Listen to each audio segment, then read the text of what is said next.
Muito obrigada, Sr. Presidente, Sr. Ministro, Srs. Secretários de Estado, cumprimento a todos.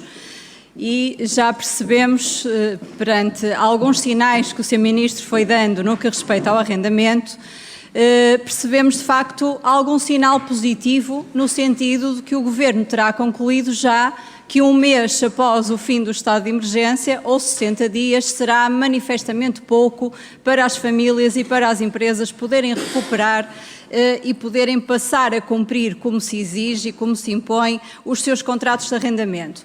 Por outro lado, e uma vez que também se prevê, segundo as medidas que têm sido anunciadas, que a retoma da economia será uma retoma gradual, a nota que lhe queria deixar e que queríamos deixar, Sr. Ministro, é se também não se impõe implementar não só a prorrogação das medidas que já estão criadas, mas medidas complementares até por área de atividade à medida que a retoma vai acontecendo, também por área de atividade, eventualmente no que respeita à economia. Por outro lado, e agora quanto às medidas que foram criadas e que estão implementadas e que estão em vigor, percebemos que a urgência com que se impôs ao Governo implementar estas medidas não foi amiga, obviamente, e, portanto, para além de muitas delas serem positivas, também temos muitas reservas quanto a algumas dessas medidas, entendendo que se impõe corrigir, que se impõe fazer algumas correções. E aquilo que eu lhe trago são notas no sentido de alertas para algumas coisas que entendemos que estão menos bem e que se impõe, de facto, corrigir. E são então as seguintes. Desde logo, em que medida é que as entidades públicas podem isentar os arrendatários do pagamento da renda, da redução da renda ou estabelecer moratórias? É que, de facto, percebemos quais são os critérios e os requisitos que os arrendatários têm que reunir, mas o que vemos nos diplomas que estão publicados é que as entidades públicas podem. Podem quando? É arbitrário? Precisamos de perceber quando é que, de facto, estes arrendatários vão usufruir destas medidas.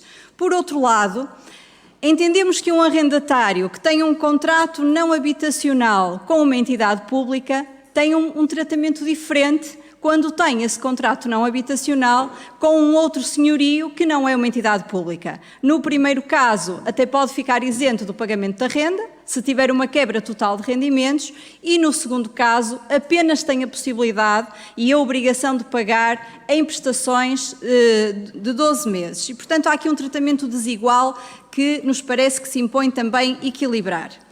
Por outro lado, e quanto aos contratos de arrendamento habitacionais, deixo-lhe também, Sr. Ministro, algumas preocupações. É que, de facto, vemos que o senhorio só pode beneficiar do apoio financeiro que foi criado e que está regulamentado quando o respectivo arrendatário lhe comunique o não pagamento das rendas e não recorra ao apoio financeiro.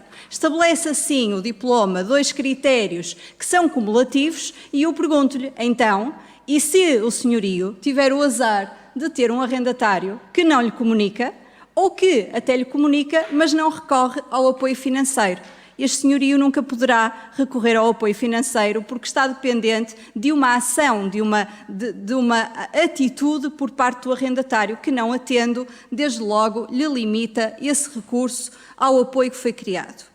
E, finalmente, deparamos ainda com uma situação que diz respeito também ao senhorio. Eu tenho ideia que o Sr. Ministro terá dado aqui um sinal no decurso desta audição que já estará atento para esta circunstância, mas fiquei com dúvidas. Não sei se é exatamente isso que nos quis dizer. É que o regime que está criado implica que o senhorio que beneficia do apoio financeiro tem que devolver o montante que lhe foi mutuado pelo Instituto de Habitação e Reabilitação Urbana logo no mês seguinte. Ou seja, ele beneficia, vamos imaginar, em abril e maio, que é o que está, fim de estado de emergência, mais um mês, o Instituto concede-lhe este valor e no mês a seguir tem que começar a fazer o reembolso. Mas deparamos aqui com uma dificuldade, é que estamos a dar, por um lado, e estamos a obrigar ao reembolso imediato, sem lhe dar oportunidade sequer de ele cobrar esse valor ao arrendatário. E, portanto, queríamos perceber se de facto é assim, se o Governo já pensou neste desequilíbrio que nos parece aqui existir e quais são as soluções que estão apontadas. Muito obrigada.